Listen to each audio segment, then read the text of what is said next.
নমস্কার বন্ধুরা, ব্রাভো একাডেমির ইউটিউব চ্যানেলটিতে তোমাদেরকে সবাইকে স্বাগতম। তোমরা আছো আমার সাথে, ব্রাভো একাডেমির ফ্যামিলির সাথে। আমি প্রিয়রঞ্জন সরকার। আমি তোমাদের নিয়ে এসেছি আজকে ডাব্লিউপি, গ্রুপ ডি, এনটিপিসিতে তোমাদের সামনে এক্সামগুলো আছে, তাদের প্রত্যেকটারই সায়েন্সের যে টপিকটা আছে, সায়েন্সের আজকে মক টেস্ট নিয়ে এসেছি। 25-এর মধ্যে 25, তোমরা থাম্বনেলে দেখেছো যে 25-এর মধ্যে 25 আমাদেরকে নিতে হবে। কীভাবে সেটা নিতে হবে? বিভিন্নভাবে প্র্যাকটিস সেট আমাদেরকে প্রচুর পরিমাণে প্র্যাকটিস করতে হবে, প্র্যাকটিস সেট আমাদেরকে সলভ করতে হবে। তাই আমি তোমাদের আজকে সায়েন্সের যে প্রত্যেক দিন আমি একটি করে তোমাদের মক টেস্ট করাবো, বা সায়েন্সের সমস্ত টপিকগুলোকে নিয়ে আসবো আর মক টেস্ট তোমাদেরকে করাবো। তো তোমরা সে ভিডিওটি প্রথম থেকে শেষ পর্যন্ত দেখবে। ভিডিওটি খুব ইম্পর্টেন্ট কোশ্চেনগুলো আমি তোমাদের নিয়ে এসেছি, একদম আমার সাথে থাকবে। ভালো লাগলে ভিডিওটিকে অবশ্যই লাইক করবে, শেয়ার করবে এবং কি করবে, বন্ধুদের কাছে শেয়ার করবে, কমেন্ট করবে। ঠিক আছে, চলো বন্ধুরা দেরি না করে তাহলে কোশ্চেনগুলো শুরু করি। প্রথমে কোশ্চেনটা দেখে নেব। কি বলছে? মোটর গাড়ির হাইড্রোলিক ব্রেক যে নীতির ভিত্তিতে তৈরি তা হলো, এই যে আমাদের যে ডিস্ক ব্রেক গাড়িগুলোতে আছে হাইড্রোলিক ব্রেক, হাইড্রোলিক প্রেস দিয়ে যে আমরা ব্রেকগুলো করি, যেমন জেসিবির যে গাড়িটা চলে, জেসিবির যে আমরা যে যেটা আছে তোমার মাটিটা করে, ওই জিনিসটা যে আছে ওখানে হাইড্রোলিক প্রেস কাজ করে, ওই জিনিসটাকে বলা হয় হাইড্রোলিক। তো এই যে মোটর গাড়ির হাইড্রোলিক ব্রেক, ডিস্ক ব্রেকগুলো যে আমরা করি সাধারণত ওগুলো হাইড্রোলিক ব্রেক বলা হয়। তো ওইটা কোন নীতিতে ভিত্তি করে আমরা কাজ করে? তাহলে আমাদেরকে উত্তরটা হবে কি? আমাদের উত্তরটা হবে, দাঁড়া এক মিনিট, এটা উত্তরটা হবে তোমাদের পাস্কেলের সূত্র। এটা হবে পাস্কেলের সূত্র।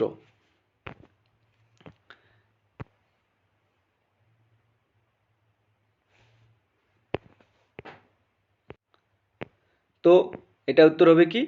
পাস্কেলের সূত্র। এই যেটা হবে পাস্কেলের সূত্র থেকে। তো আমরা জানি পাস্কেলের সূত্রের ব্যাপারটাকে জানি। পাস্কেলের সূত্রটা বলছি আমি, শুনো।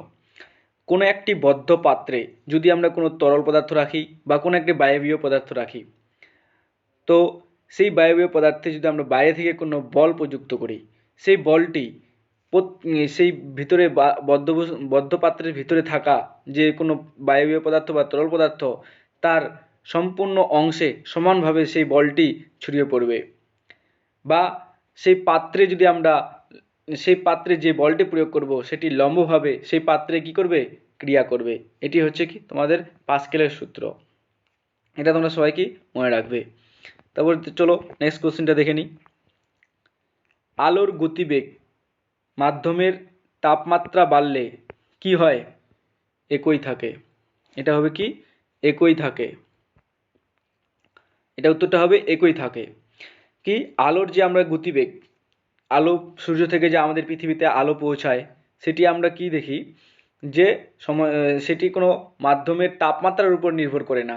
যে বিভিন্ন আমাদের স্তরগুলো আছে, বিভিন্ন স্তরের তাপমাত্রা বিভিন্ন হয়, সেই তাপমাত্রার উপর কিন্তু আলোর গতিবেগটা নির্ভর করে না। তাই তোমাদেরকে মনে রাখতে হবে আলোর গতিবেগ তাপমাত্রার উপর নির্ভর করে না। তাই এখানে বলেছে আলোর গতিবেগ মাধ্যমে তাপমাত্রা বাড়লে কি হয়? তো আমাদের উত্তরটা হবে কি? একই থাকে। এবার 3 নম্বর কোশ্চেনটা দেখে নেব।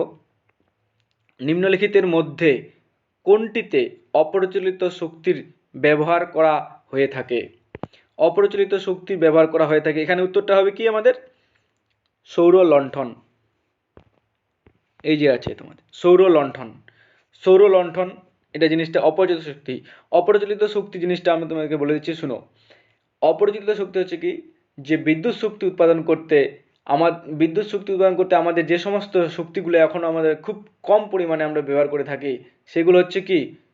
অপ্রচলিত শক্তি। বুঝতে পারলে? এটা হচ্ছে তোমাদের অপ্রচলিত শক্তি, যেগুলো আমাদের এখনো ভালোভাবে আমরা ইউজ করতে শিখি নাই, যেগুলো আমাদের ভালোভাবে এখনো পুরোপুরিভাবে আমরা ইউজ করতে পারছি না। যেমন সৌরশক্তি আমরা ভালোভাবে এখনো ফুলফিলভাবে আমরা কি ইউজ করতে পারি না। এখন বর্তমানে আধুনিক প্রযুক্তিবিদ্যার মাধ্যমে আমরা বিভিন্ন জায়গায় সোলারের হিসাবে কাজ করতেছি, কিন্তু ফুলফিলভাবে আমাদের এখনো কি সেটি আমরা ইউজ করছি না বা ব্যবহার করছি না। তাই এই শক্তিটাকে বলা হয় কি? অপ্রচলিত শক্তি। নেক্সট কোশ্চেন দেখে নিচ্ছি। তড়িৎ প্রবাহ মাত্রা যে যন্ত্রের মাধ্যমে মাপা হয় তা হলো কি? তড়িৎ প্রবাহ মাত্রা, এটা উত্তরটা হবে তোমাদের অ্যামমিটার। অ্যামমিটার, এটার উত্তরটা হবে অ্যামমিটার। মনে রাখতে হবে তড়িৎ প্রবাহ মাত্রা, তড়িৎ তাহলে অ্যামমিটার হয়। তো তড়িৎ প্রবাহ মাত্রা আমি বলেছি, তড়িৎ প্রবাহ মাত্রার একক কি, এসআই একক কি, এটা তোমাদের মনে রাখতে হবে। এসআইয়ের একক কি আর সিজিএস পদ্ধতির একক কি? তো তড়িৎ প্রবাহ মাত্রার এসআইয়ের একক হলো অ্যাম্পিয়ার। আমরা জানি অ্যাম্পিয়ার। অ্যাম্পিয়ার তো অ্যাম্পিয়ার কাকে বলে? প্রতি সেকেন্ডে 1 কুলম্ব পরিমাণ আধান কোনো প্রস্থচ্ছেদের মধ্য দিয়ে প্রবাহিত হলে তাকে 1 অ্যাম্পিয়ার বলে। আরেকবার বলছি, শুনো ভালো করে। প্রতি সেকেন্ডে 1 কুলম্ব পরিমাণ আধান, 1 কুলম্ব পরিমাণ আধান কোনো প্রস্থচ্ছেদের মধ্য দিয়ে প্রবাহিত হলে তাকে 1 অ্যাম্পিয়ার বলে। এটা হচ্ছে তোমাদের অ্যাম্পিয়ারের কাকে বলে তাকে সেটা বললাম। এবার তড়িৎ প্রবাহ মাত্রার সিজিএস পদ্ধতিতে একক কি? এটা তোমরা মনে রাখবে ইএমইউ বা ইলেকট্রোম্যাগনেটিক ইউনিট। ইএমইউ বা ইলেকট্রোম্যাগনেটিক, এটা মনে রাখবে। চলো নেক্সট কোশ্চেনটা দেখা যাক। ডায়নামো যন্ত্রে শক্তির রূপান্তর ঘটে। ডায়নামো যন্ত্রে, ডায়নামো যে যন্ত্রটা আছে সেখানে আমাদের শক্তির কি রূপ পরিবর্তন ঘটে, সেখানে আমাদের কি হয়, কোন শক্তি কোন রূপে শক্তিতে রূপান্তরিত হয়, এটা তোমাদেরকে জানতে চাইছে। তো এটা উত্তরটা হবে কি? যান্ত্রিক শক্তি থেকে কি বল বিদ্যুৎ শক্তি। এটা হচ্ছে তোমাদের খ নাম্বার অ্যান্সার হবে, যান্ত্রিক শক্তি থেকে বৈদ্যুতিক শক্তি। এটা মনে রাখবে। কি মনে রাখবে? যে ডায়নামো, ডায়নামো তোমরা জানো যে মোটর, সেটা সেখানে কি, সেখানে যন্ত্রের সাহায্যে জিনিসটা ঘুরে, তারপরে সেখানে কি হয়, বিদ্যুৎ শক্তি উৎপন্ন হয়। তাই সেখানে কি যান্ত্রিক শক্তির সাহায্যে আমাদের বিদ্যুৎ শক্তি পেয়ে থাকি। তাই এখানে রূপান্তরটা হয় কি, যান্ত্রিক শক্তি থেকে কি হয়, বৈদ্যুতিক শক্তি হয়। এটা তোমরা মনে রাখবে। নেক্সট কোশ্চেন দেখি। এখানে বলছে শব্দ কি? শব্দ কি? তো আমাদেরকে মনে রাখতে হবে শব্দ হচ্ছে একটা কি, শব্দ হচ্ছে শক্তি। শব্দ হচ্ছে শক্তি, এটা তোমাদের উত্তর হবে শক্তি।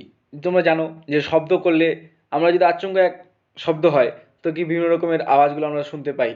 যখন আমরা ডিজে বাড়িতে তোমরা দেখবে যে ডিজে ডিজে যদি কেউ চালাও তখন কি হয়, সেখানে আমরা শব্দগুলো বিভিন্ন পার্শ্ববর্তী এলাকা থেকে আমরা তখন কি বিভিন্ন রকমের আওয়াজগুলো পেয়ে থাকি। ঘরের মধ্যে একটা শব্দ হয়, হঠাৎ করে কোনো আওয়াজ, একটা আচমকা আওয়াজ হলে কি হয়, দেওয়াল ফেটে যায়, এরকম হয়। যেমন বোমার আওয়াজ, হঠাৎ করে বোমার আওয়াজ হলে কি সেখান থেকে কোনো কোথাও কি জিনিস পড়ে যায়। এটা হচ্ছে তোমার শক্তি। একটা শব্দ হচ্ছে, এখান থেকে আমরা বুঝতে পারি কি একটা শব্দ একটা কি শক্তি। এভাবে তোমরা এক্সাম্পল দিয়ে মনে রাখবে, তখন তোমাদের কি মনে থাকবে। তো তারপরটা দেখে নিই 7 নম্বর কোশ্চেন কি বলছে। তাপ শক্তির মূল উৎস হলো কি? তাপ শক্তি, আমরা যে তাপ পেয়ে থাকি, তাপ মানে কি, এই যে তাপ, সূর্যের যে তাপ, সৌরশক্তি, সূর্যের আলো। আমরা জানি এটা কি, উত্তরটা হবে সূর্যের আলো। এটা হবে কি, সূর্যের আলো। তাপ শক্তির মূল উৎস কি, সূর্যের আলো। আমরা সবাই এটা জানি। জৈব গ্যাস থেকে আমরা কোনোদিনও তাপ পাবো না, কম পরিমাণে তাপ পাবো। বিদ্যুৎ থেকেও অতটা তাপ পাবো না। আমাদের কি সব থেকে মূল উৎস হলো সূর্যের আলো। সূর্যের আলো থেকে আমরা কি, আমাদের যে গাছপালা সমস্ত কিছু, পৃথিবী যে উষ্ণ হয় সূর্যের আলো থেকে উষ্ণতা হয়। এটা তোমরা মনে রাখবে।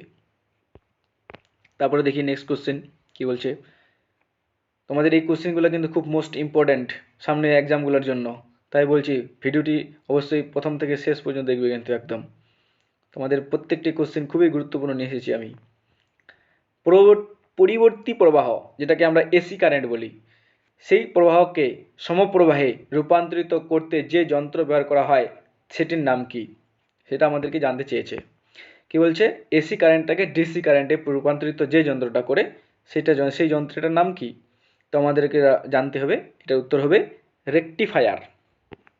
এটার হবে রেকটিফায়ার। এটার উত্তরটা হবে কি, রেকটিফায়ার। এসি প্রবাহ, আমরা জানি যে কারেন্ট, আমাদের যে বাড়িতে যেগুলো বিদ্যুৎ থাকে, যে টিভি চালায় সেই লাইট জ্বলে, এটা হচ্ছে কি আমাদের এসি কারেন্ট।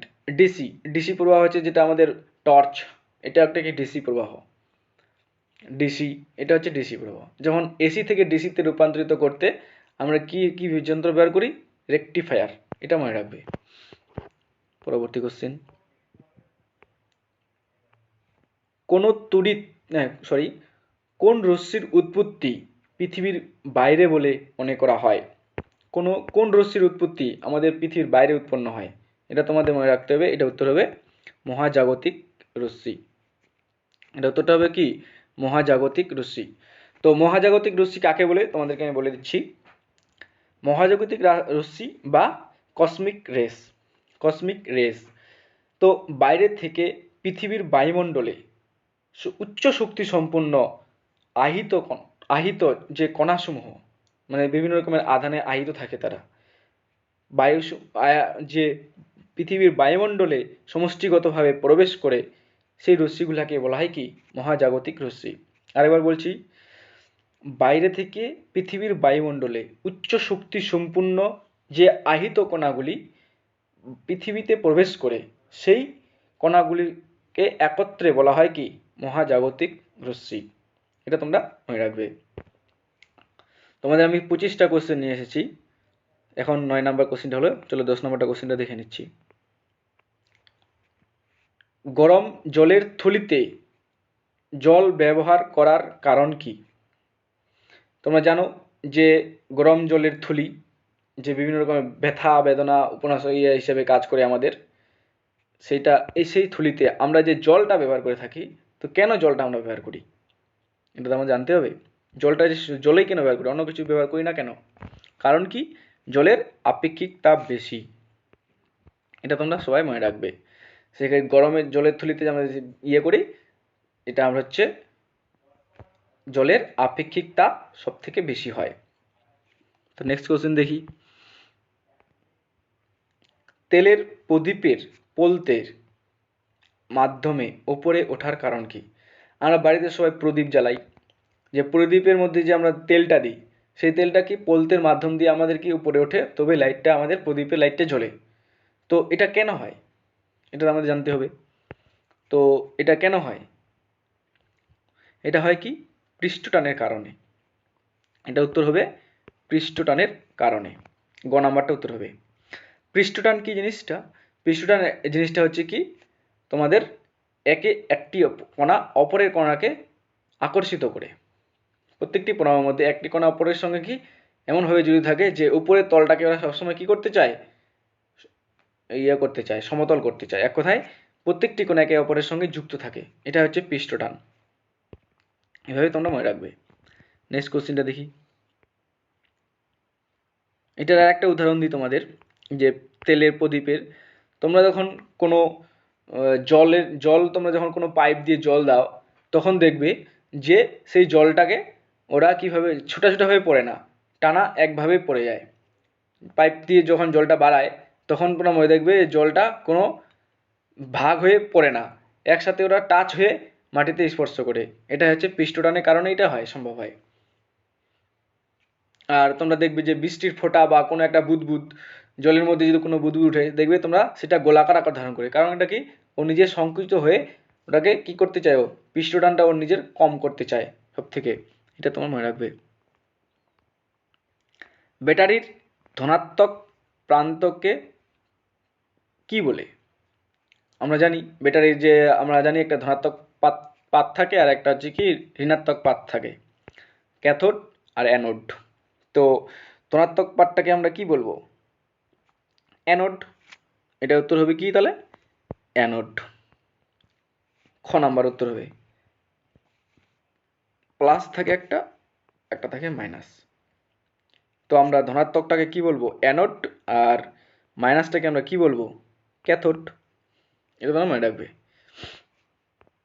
তারপর এটা দেখি, ভারতের কোন ধরনের বিদ্যুৎ উৎপাদন কেন্দ্র থেকে সর্বাধিক বিদ্যুৎ উৎপাদন করা হয়ে থাকে? আমাদের যে ভারতবর্ষ, এই ভারতবর্ষের যে আমরা বাড়িতে যে বিদ্যুৎগুলো আসে, এটা সব থেকে কি থেকে আসে? আমাদের তাপবিদ্যুৎ, জলবিদ্যুৎ, নিউক্লিয় চুল্লি, সৌরবিদ্যুৎ। এটা আমাদের জানতে হবে। যে আমাদের বাড়িতে যে সমস্ত রকমের আমরা যে বিভিন্ন রকমের ফ্রিজ, টিভি এগুলো চালাচ্ছি, যে এই বিদ্যুৎটা আমাদের কোথা থেকে সব থেকে বেশি, ভারতের মধ্যে কার মাধ্যমে সব থেকে বেশি উৎপন্ন হচ্ছে? তো আমাদেরকে এটা মনে রাখতে হবে, তাপবিদ্যুৎ। ভারতবর্ষে সব থেকে তাপবিদ্যুৎ এর মাধ্যমে কি হয়? বিদ্যুৎ উৎপন্ন হয়। এটা একটা কোশ্চিন। তারপর এটা দেখি কি আছে। বায়ুর চাপ যে যন্ত্রের মাধ্যমে মাপা হয় তা হলো কি? এটা সবাই জানি, কোশ্চিনটা খুব সোজা কোশ্চিন, ব্যারোমিটার। যে বায়ুর চাপ কোন যন্ত্রের সাহায্যে মাপা হয়? ব্যারোমিটার যন্ত্রের সাহায্যে হয়। এখানে থার্মোমিটার হবে না, থার্মোমিটারের সাহায্যে আমরা কী মাপি? তাপমাত্রা মাপি। ফেদোমিটার আমরা জানি কী মাপি? ক্রোমোমিটার। আমরা কি উত্তর দেখি কিছুটা আমরা কোশ্চিনের অ্যান্সার করতে পারি। অনেক কোশ্চিন থাকে যে আমরা এটা জানে যাব যে উত্তরটা একটা অপশন দেখে আমরা টিক করতে পারি। মাঝে মধ্যে আমাদেরকে এটা লক্ষ্য রাখতে হবে। নেক্সট কোশ্চিন দেখে নিচ্ছি। বৃষ্টির ফোঁটার বৃত্তাকার হওয়ার কারণ। একটু আগে বললাম যে বৃষ্টির ফোঁটা কেন বৃত্তাকার হয়। কি হবে তাহলে? এটা হবে কি? পৃষ্ঠটান। এখন একটু আগে বললাম যে নিজের ক্ষেত্রফলটাকে সংকুচিত করতে চায়, তাই ওটা কি হয়? এই যে একটা বৃষ্টির ফোঁটা বা বায়ুর বুদবুদ সবসময় কি হয়? গোলাকার আকার ধারণ করবে পৃষ্ঠটানের কারণে।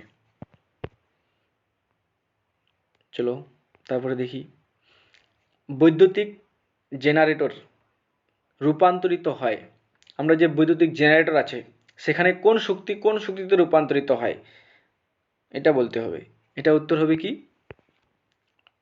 খ নাম্বারটা উত্তর হবে যেটা হবে যে যান্ত্রিক শক্তি বৈদ্যুতিক শক্তিতে রূপান্তরিত হয়। জেনারেটর আমরা জানি, জেনারেটর আমরা সবাই দেখেছি যে বিয়ে বাড়িতেই আমাদের জেনারেটর নিয়ে আসে। আমরা দেখেছি প্রত্যেকটি স্কুলে এখন জেনারেটর থাকে, দেখেছো তোমরা সবাই। যে সেখানে কি হয়? যন্ত্রের সাহায্যে আমরা সেটাকে চালনা করি আর সেখান থেকে আমরা কি পাই? বিদ্যুৎ পাই। সেই জন্য ওখান থেকে কি যান্ত্রিক শক্তিটা, সেখান থেকে আমরা যান্ত্রিক শক্তি থেকে বিদ্যুৎ শক্তি পাচ্ছি। এটা তোমরা সবাই মনে রাখবে, এগুলো কোশ্চেন বহুবার এসেছে পরীক্ষায়। বিভব প্রভেদ পরিমাপক যন্ত্রটি হলো, বিভব প্রভেদ যে আমরা আছে সেটা আমরা কিভাবে পরিমাপ করি? বিভব প্রভেদ, এটা তোমরা সবাই উত্তরটা কি হবে? বিভব প্রভেদ পরিমাপক যন্ত্র কি, নাম কি? বিভব প্রভেদ যে আমরা মাপি সেটা হচ্ছে, এটা হবে কি?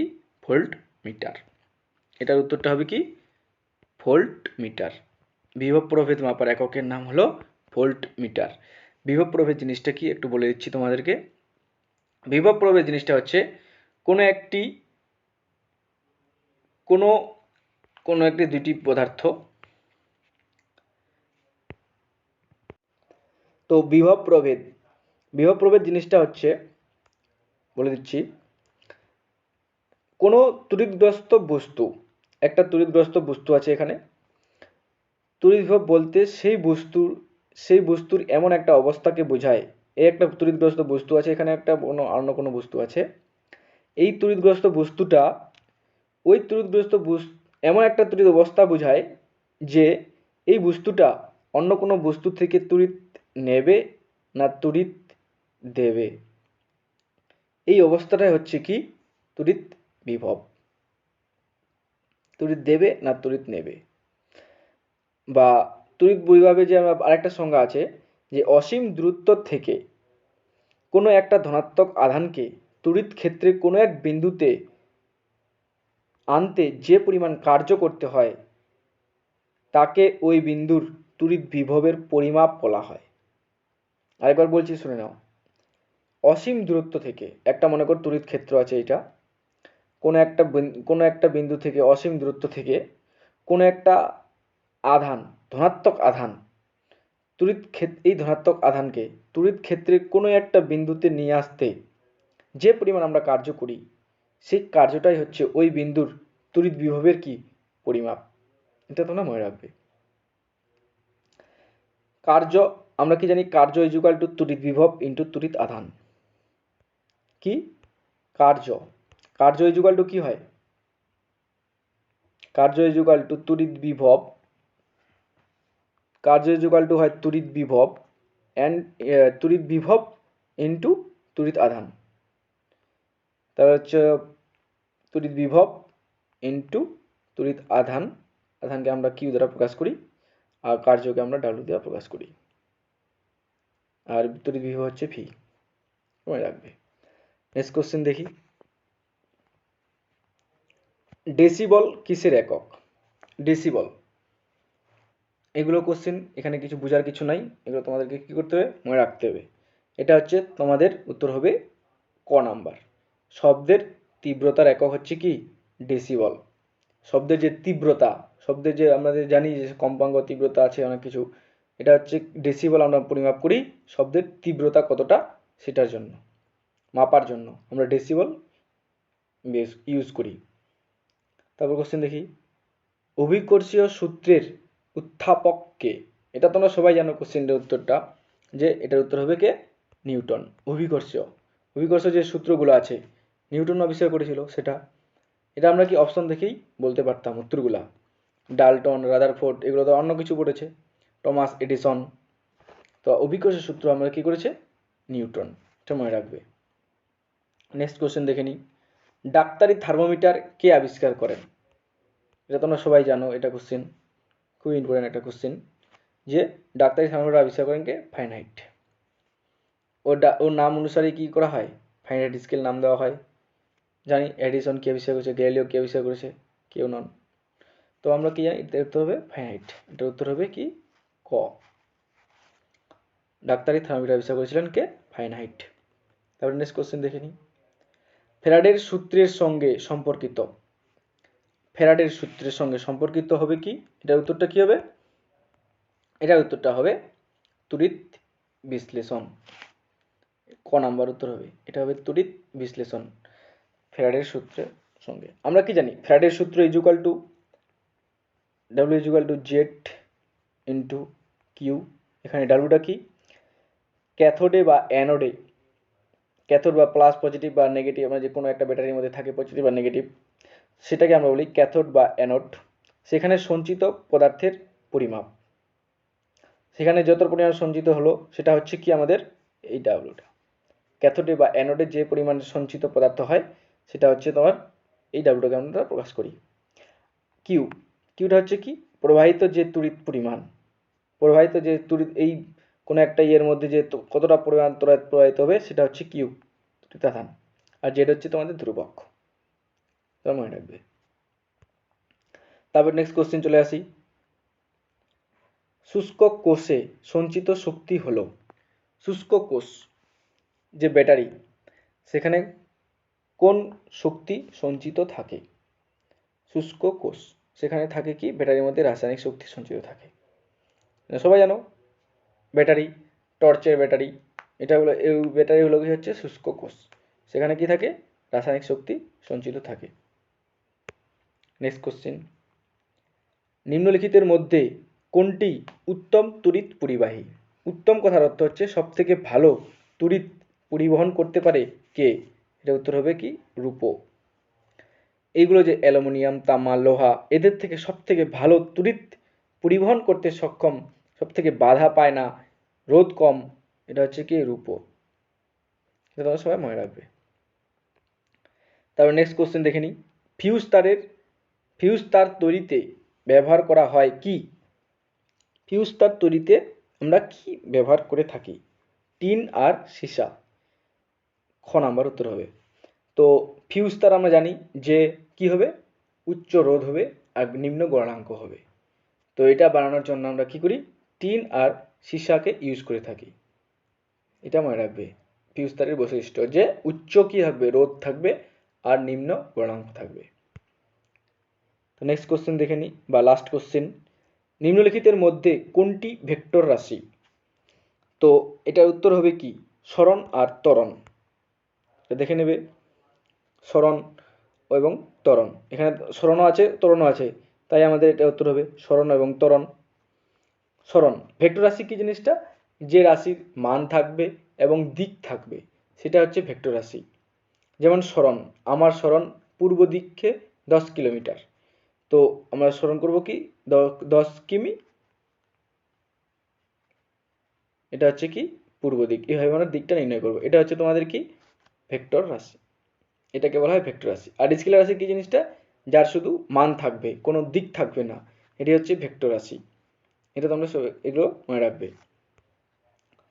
তো আজকে এখান থেকেই, ভিডিওটি লাগলে অবশ্যই তোমরা শেয়ার করবে, ভালো লাগলে অবশ্যই বন্ধুদের কাছে শেয়ার করবে। আর কমেন্ট করবে, আমাদের ইউটিউব চ্যানেলটিকে সাবস্ক্রাইব করবে। Thanks for watching video. Okay, জয় হিন্দ, জয় ভারত। আজকে এই পর্যন্তই, নেক্সট ভিডিও পরে দেখা করছি আবার দ্বিতীয় পার্টে। Thank you.